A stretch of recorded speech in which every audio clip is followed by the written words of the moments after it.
We'll call this meeting of October 26th of the Kern County Planning Commission to order. Madam Clerk, would you call roll, please? Commissioner Luke? Here. Commissioner Garcia? Here. Commissioner Poole? Here. Commissioner Sprague? Here. Mr. Hall? Here. Ms. Oviatt? Mr. Murphy? Here. Ms. Simon? Here. Thank you, Madam Clerk. That leads us to item number B on the agenda, Commissioner member announcements or reports. Are there any from the commissioners? Seeing none, we'll move on to item number C, or letter C, the approval of minutes for October 12th, 2017. You've received those tonight instead of in your package, as usual, but I need a motion to approve those in a second. Motion to approve. Second. We have a motion by Commissioner Garcia and a second by Commissioner Louie. All those in favor say aye. Aye. Aye. And motion carries, and that leads us to cases withdrawn, request for continuance, item D. Mr. Murphy, are you handling that? I am, Mr. Chairman. Thank you very much. This evening we have one case that is before your commission that is scheduled for a continuance.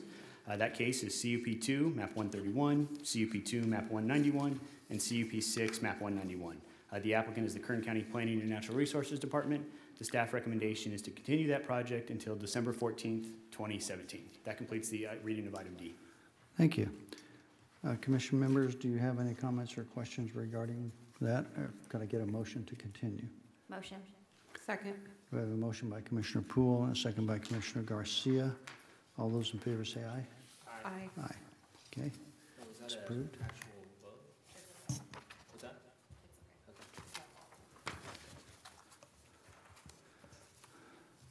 And that brings us to item E, which is a consent agenda.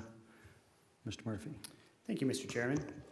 These are items scheduled before your Planning Commission, which are being recommended for approval by staff, and the applicant has been informed of any special conditions and has no objection to the project or to the staff recommendation.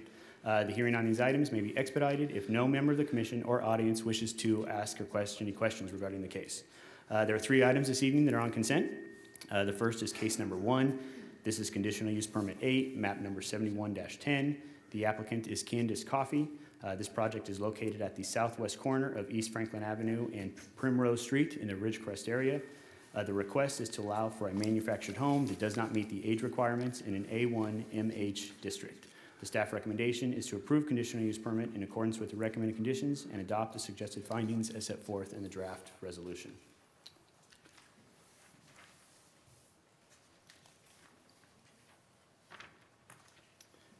Case number 2 this evening that is on consent is specific plan amendment number 5, map 203, zone change case number 20, map 203. This applicant is Patrick Keeley. This project is located at 1701 20th Street in the Rosamond area. There are 2 actions before your commission tonight. The first is an amendment to the land use, open space, and conservation element of the Rosamond specific plan from map codes 5.3 2.5 to map codes 5.2 2.5. And from map codes 8.5 2.5 to map codes 5.2 2.5 or a more restrictive map code district. The second action is a change in zone classification from A1 and MP FPS to R2 PD FPS or a more restrictive district to facilitate future development. The staff recommendation is to advise the Planning Commission to recommend to the Board of Supervisors to approve the specific plan amendment as requested, approve the zone change as requested, and adopt the suggested findings as set forth in the draft resolution.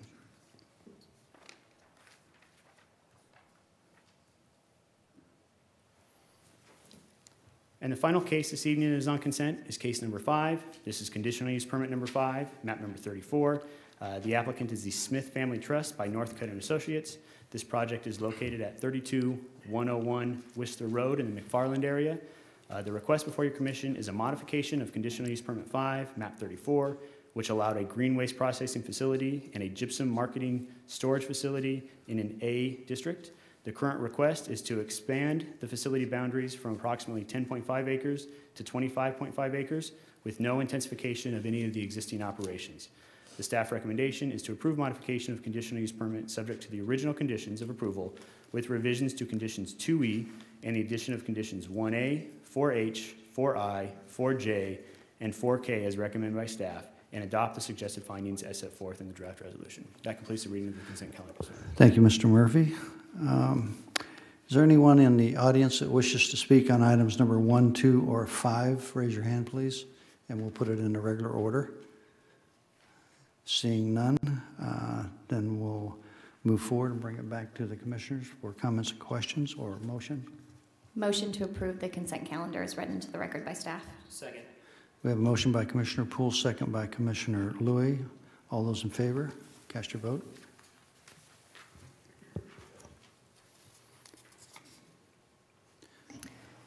Four ayes, motion carries. Thank you, Madam Clerk. And Mr. Murphy, would you read the notice of right of appeal, please? I would, Mr. Chairman, thank you. This notice of right to appeal applies to case 1 and 5 before your commission tonight.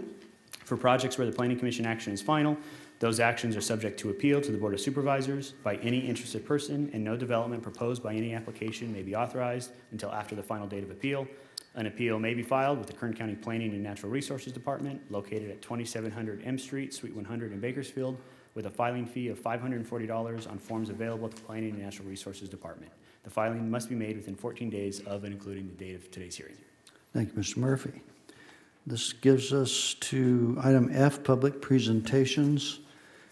This portion of the meeting is reserved for persons desiring to address the commission on any matter not on tonight's agenda over which the commission has jurisdiction.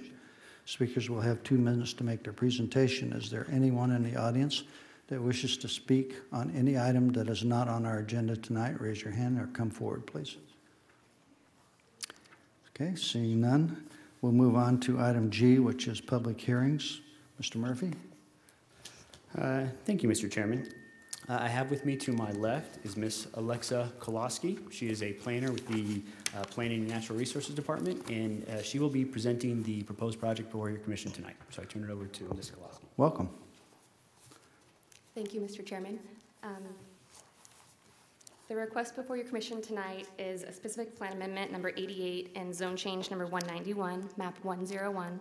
More specifically, it is the request to amend the land use, open space, and conservation element of the Western Rosedale specific plan from map codes UER to map codes SR, or a more restrictive map code designation, and also a change in zone classification from A1 to E1 quarter on approximately 17.61 acres, and from A1 to DI on approximately 2.5 acres, or more restrictive districts in order to facilitate future residential development. A little background. The project site is a 20-acre parcel located on the southeast corner of Hagman Road and Red Avenue. It's currently undeveloped, zoned A1, limited agriculture, and designated UER by the Western Rosedale specific plan. I'm sorry to interrupt. If we could get the overhead from the clerk of the board, please. Properties to the north are developed with sparse single-family residences and agricultural development. Properties to the east are residential subdivisions.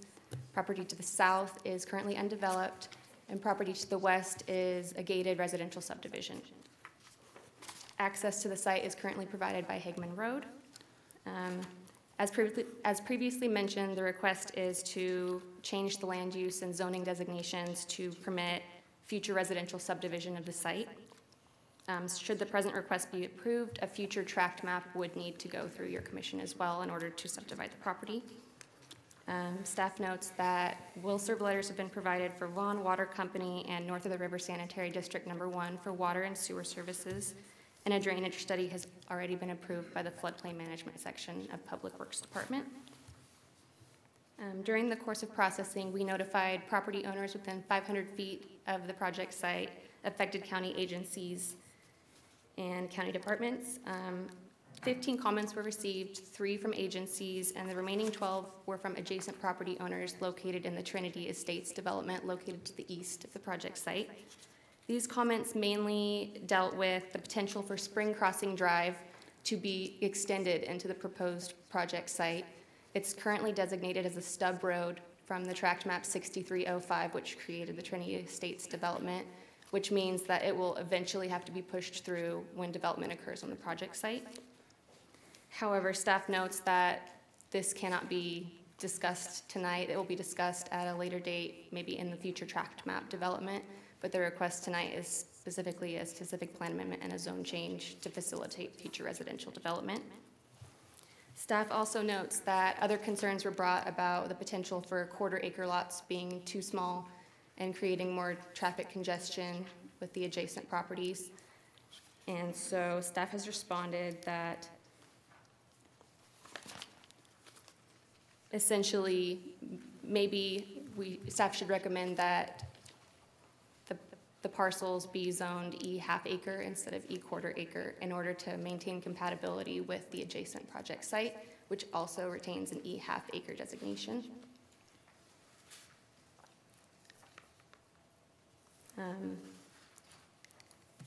LAV Consulting and Engineering, the agent for the property owner, has submitted a letter stating that they do agree with staff's recommendation to disapprove the specific plan amendment and approve a zone change to E half acre instead of the E quarter acre as previously requested.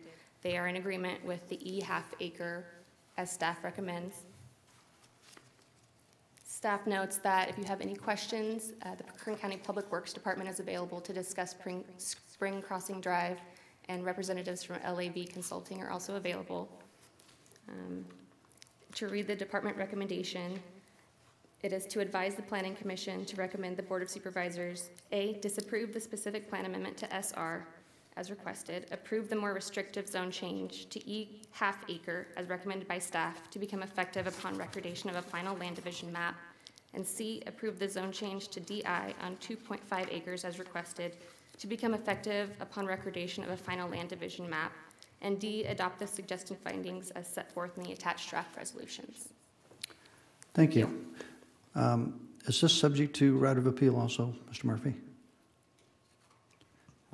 Mr. Chairman, the action before your commission tonight related to the specific plan amendment and zone change is a recommendation. Okay. So regardless of your action, it will go to the Board of Supervisors. That's what I thought. I just wanted to make sure. I'm a little rusty at this. No, and the only thing I would offer too is, as your commission is aware, if at some time a residential subdivision is proposed, those do come before your commission this evening for final approval. So that's why you have a number of residents here that want to express their concerns to your commission, because you may consider the tract map at some point in the future. Got it. Okay. Is there anyone in the audience that wishes to speak? And is the applicant present or the applicant's representative? Let's take the applicant first and have him make an opening statement. Would you state your name for the record, please, and spell your last name? Matt Vovella, LAV Consulting. The last name is spelled V as in Victor, O-V-I-L-L-A.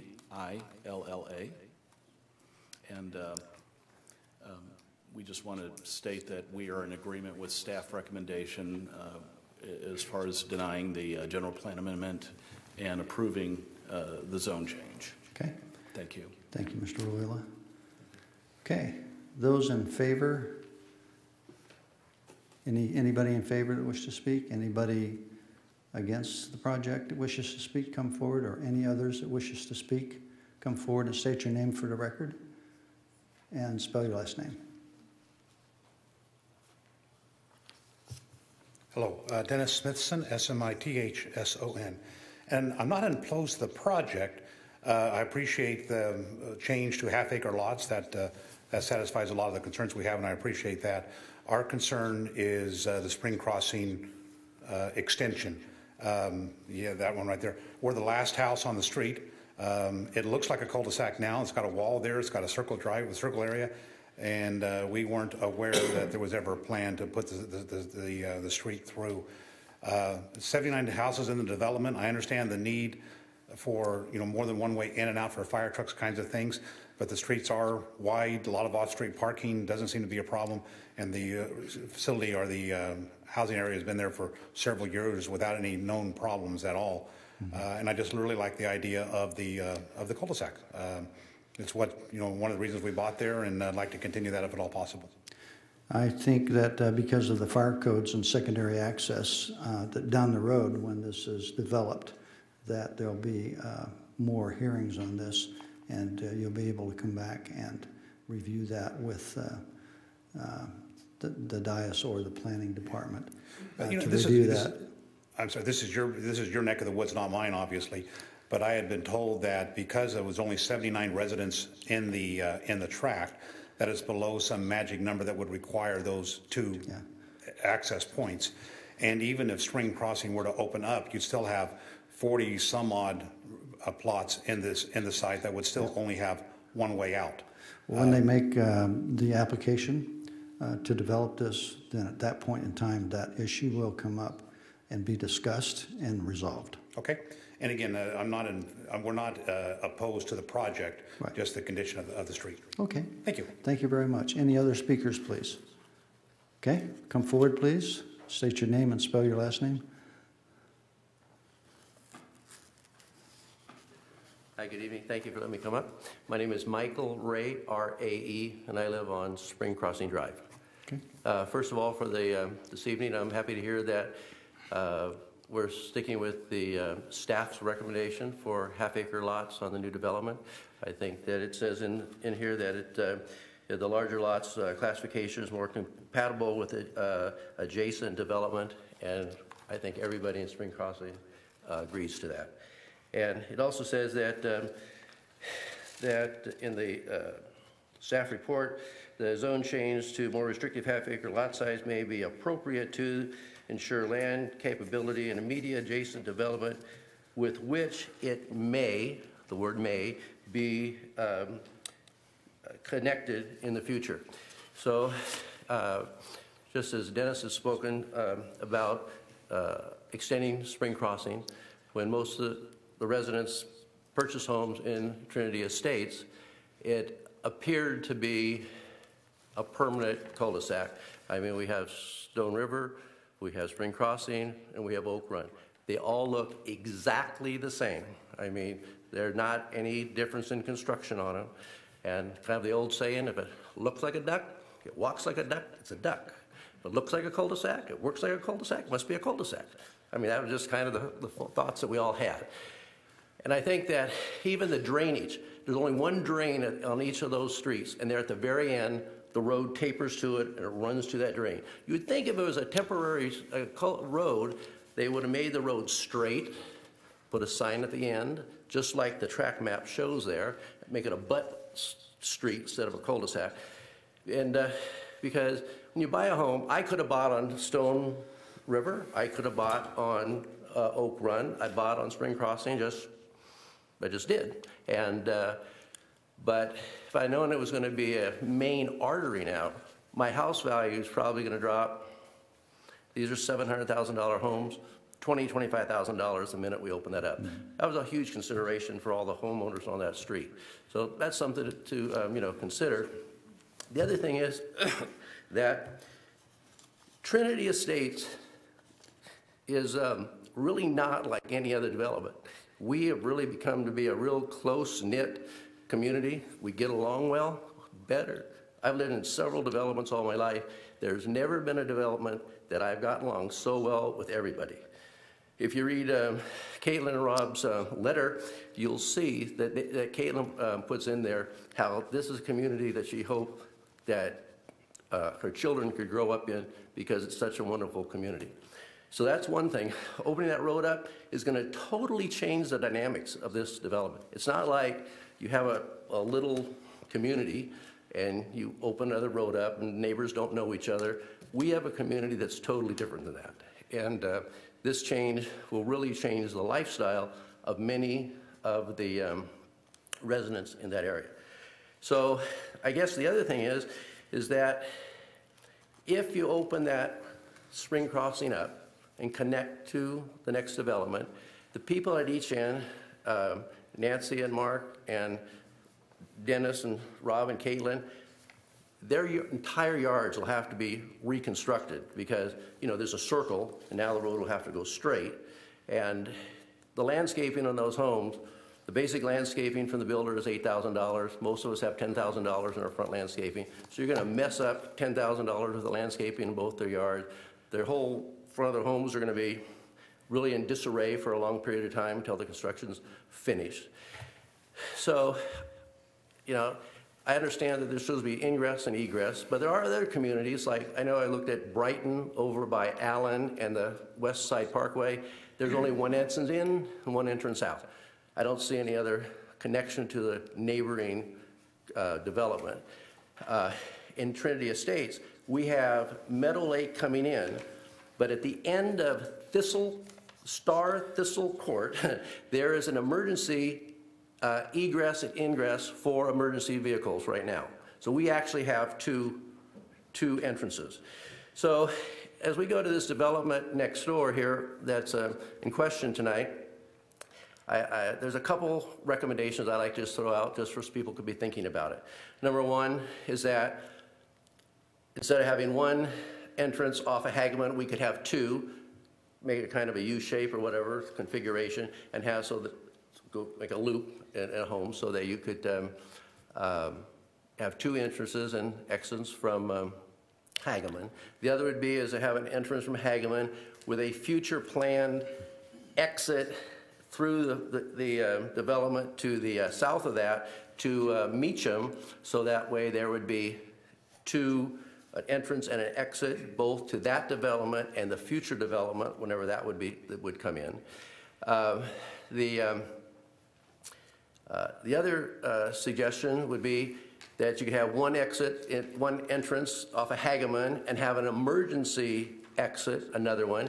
Now I know that Rudd is supposed to be a beltway and can't be any entrance or exits from a beltway to a development. But can you put an emergency entrance there so emergency vehicles could enter off of Rudd to the development? Just another suggestion. The fourth suggestion I have is I know that over in Talus Ranch, you can actually see it on that picture right there. There's two butting up cul-de-sacs right there. And you can, if we had Spring Crossing, it would just become a permanent cul-de-sac. And then on the other development, just like there on Talus Ranch, had a butting up cul-de-sac. And you just have to cut out the perimeter wall, that's the cinder block wall at the end of... You're going to have to wrap up. You're past your time. Cut out the wall, the cinder block wall there at the end of the cul-de-sac, and have it so that emergency vehicles could drive over it if they needed to. You'd have a curb just like you would a driveway, and they could just drive back and forth, but yet it would eliminate cars from going from one over it, you know. It wouldn't have that traffic on Spring Crossing. Thank you. Thank you, sir. Okay, thank you very much, sir. Mr. Murphy, would you like to address Mr. Ray's concerns at all? Or explain how the system works in the development? Sure, Mr. Chairman. So again, as I mentioned, any land division action is kind of two separate actions. The first would be consideration of any of the land use underlying designations, which is what's before your commission this evening. The second would be actually going through the process to subdivide the land. We did receive a number of comments letters, as Ms. Koloski has indicated, and the majority of those comment letters expressed a concern about the future extension of Spring Crossing Drive. Staff has consulted with the Kern County Public Works Department. The reason it was identified initially is the track map on the Trinity Estates development did have a condition that alluded to the fact that at some point in the future that would go through. The main reason is to make sure that we have multiple ingress and egresses to the various developments. In first discussion with Public Works, they did indicate that they believe that it may be necessary, but again, just like with any project that comes before your commission, you do have to go through a public process. The roads department is listening and listening to the concerns that have been expressed, and I would imagine that over the course of the continual of processing this, there may be an opportunity to see how the track can be designed. Maybe it does have to go through, but the track can be designed in such a manner that it minimizes the impacts. Maybe some other solution can be done. I can just indicate that the initial reaction from Public Works was they believed that it was necessary, but the specific details and how that would work would come once the applicant has the underlying land use designations and they begin to work on developing how the layout of the lots would be.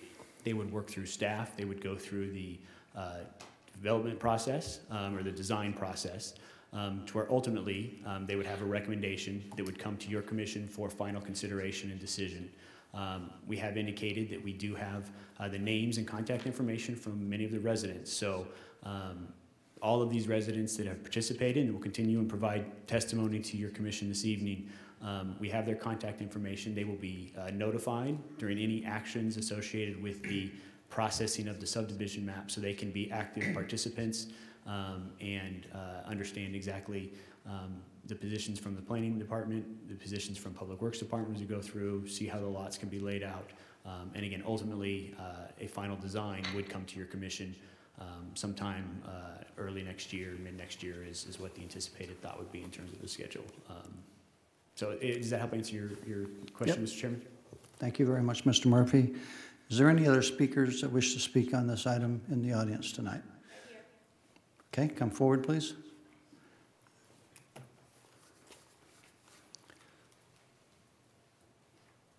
Say your name and spell your last name, please. Kathy Paulovitz, Paulovitz. Hello. Hi. I'm going to be quick. Everybody that has spoken has expressed what I've been thinking. But anyway, we've started a petition in Trinity Estates, and I was told to make 10 copies for each of you, and I have them here, so I don't know how to give them to you. Just hand them to the clerk. Okay. Does that complete your testimony? That's it. Thank you very much for coming. Thank you. Okay. That gets us down to closing the public hearing. We'll return to the dais for commissioner comments and action. Chairman, can I make one request of staff? Sure. Mr. Murphy, can you elaborate a little bit more to the people who came out who are concerned about Spring Crossing Drive and the cul-de-sac and any future development? Can you elaborate a little bit more so that they can understand that oftentimes during the design and development process, when the developer is working with staff, if the people who have concerns meet with the planning department while that's happening, you can have more meaningful discussions and try to figure out some solution before it actually comes to the planning commission. Can you comment on that? That oftentimes can help resolve any issues? Commissioner Louie, through the chair. Yes, I have, in some of my conversations with some of the residents, again, I haven't had the opportunity to talk to all of them. I indicated that we did receive their comments and that they have some concerns that can be looked at further. I do know that the project applicant is aware of these comments by submitting these comments, and I believe that the applicant has met some of the residents that live there right now. They can begin some of the conversations. And I do know that staff will continue to work with Public Works and incorporate some of the comments from the residents and work with those residents to see how the ultimate layout can and cannot work, and what are state requirements, what are things that maybe an applicant could ask for variations to, things along those lines. So yes, I've indicated in my conversations with them that they are absolutely here at the right time. That providing their comments to your commission is very important so that not only your commission can understand, but the applicant is aware of what some of the concerns are, and then along with staff so that we can begin to look at this issue in greater detail as the process moves forward. Thank you. Any other comments? Okay, closing the public hearing again. And did you have comments, Commissioner? I don't have to make them now, but Okay. I guess I just want to thank you all for coming, and I think the process has been explained by staff really well about sort of what's going to happen next, and just thank you all for being here and expressing these concerns. Thank you, Commissioner Poole. Commissioner Garcia? Okay, then we will return it to the dais here and ask for motion and action. Motion to approve the recommendation as read into the record by staff. Second. Okay, we have a motion by Commissioner Poole, second by Commissioner Garcia. Please cast your vote.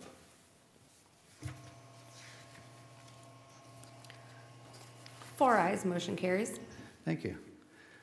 That brings us to item 4, which is an enforcement case. Mr. Murphy, you handling this? Mr. Chairman, that was actually continued already as that's part right. of item D. That's right. Okay, that brings us then to item number H, which is adjournment. And the next meeting will be November the 9th, 2017. Motion to adjourn. Oh, Second. got ahead. Motion to adjourn. All those in favor say aye. Aye. Aye. We are adjourned.